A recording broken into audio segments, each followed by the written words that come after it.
माननीय आपल्या राज्याचे मुख्यमंत्री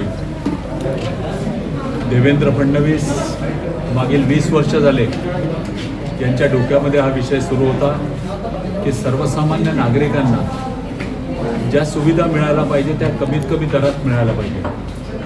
प्रत्येक शासन आपल्या माध्यमातून आपली व्यवस्था उभी करत असते. मग मेडिकलमध्ये असो, एम्समध्ये असो अथवा मेयोमध्ये असो, या व्यवस्था उभ्या आहेत.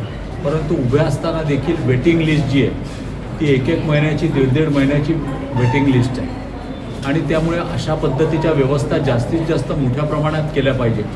उच्च तंत्रज्ञानांनी ज्या मशीन्स आहे त्या मशीन्सच्या माध्यमातून केल्या पाहिजे.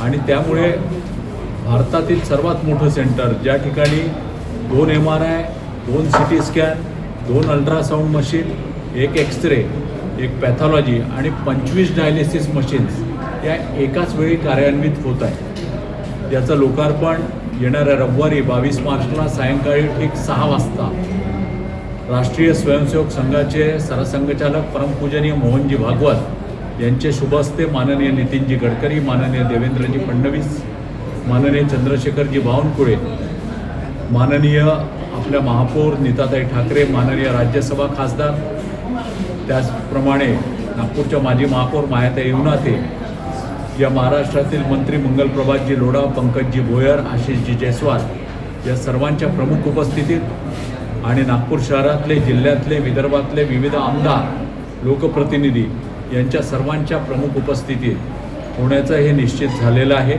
आपल्या सर्वांना मी आपल्यामार्फत विनंती करतो, चॅनल्समार्फत, प्रिंटिंग मीडियामार्फत विनंती करतो की यामध्ये सर्वसामान्यांना परवडेल अशा किफायती दरांमध्ये सुविधा उपलब्ध आहे. असं म्हणायला हरकत नाही की जवळपास शासकीय दरांमध्येच या सुविधा उपलब्ध आहेत. त्या सुविधांचा वापर सर्वसामान्य नागरिकांनी करावा हीच यावेळी आपल्याला सर्वांना प्रार्थना करतो. दादा, मध्यंतरी तुम्ही निर्णय घेतला होता की राजकीय संन्यास मला राजकारणात घ्यायचा आहे.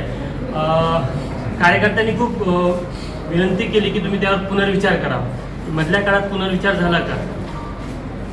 मी याबाबत माननीय देवेंद्रजी फडणवीसांशी चर्चा केली. माननीय देवेंद्रजींशी बोलल्यानंतर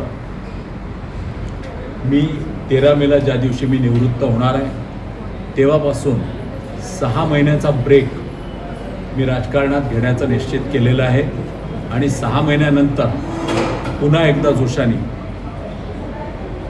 काही फिजिकल इश्यूज आहेत ते सर्व दूर करून 6 महिन्यांनी मी पुन्हा आज समाजसेवेमध्ये मी निश्चित निरंतर राहणार आहे. क्रीडा क्षेत्रामध्ये मी निरंतर राहणार आहे. परंतु देवेंद्रजींनी सांगितल्यानुसार 6 महिन्यानंतर मी पुन्हा राजकारणामध्ये सक्रिय होणार. कार्यकर्त्यांच्या विनंतीला मान देऊन आपण हा निर्णयावर फेरविचार केला का? कार्यकर्त्यांची विनंती असेल, माननीय देवेंद्रजी हे माझे मित्र, बंधू, नेता हे आहेत. आणि त्याच्यामुळे त्यांनी जे काय सुचवलं त्यांच्या सुचवण्याप्रमाणे मी 6 महिन्याचा ब्रेक 13 मेपासून घेतो आहे. 6 महिन्यानंतर पुनश्च एकदा फिनिक्स पक्षाप्रमाणे भरारी घेऊन राजकारणामध्ये मी पुन्हा सहभागी होणार.